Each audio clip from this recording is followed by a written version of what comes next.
qëllon as në të dytën Muhadri.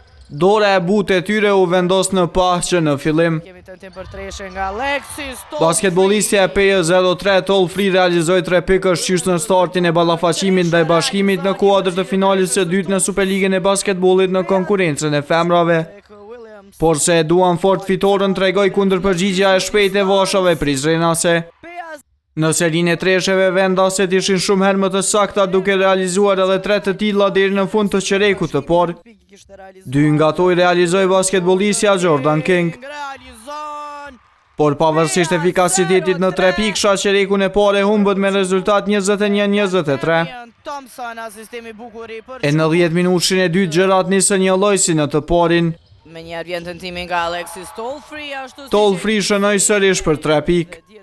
Prap kundërpërgjigja ishte e shpejt nga vashat prizrenase. Kështu ato nuk lejuan që avantazhi të ju ikë nga duar deri në fund të qerekut të dytë, të cilin e mbyllën me avantazh prej 3 pikësh me rezultat 41-44.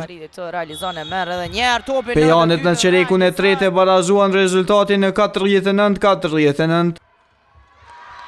Por mysafiret nga Prizreni 6 minuta para fundit të këtij qereku nisën një seri të suksesshme prej 7 pikësh duke rimarrë gjërat në kontroll me rezultat 61-67 në fundin e qerekut. Qëllon sarë në të dytën. Në ritmin e njëjtë shkoi edhe 10 minutë i fundit.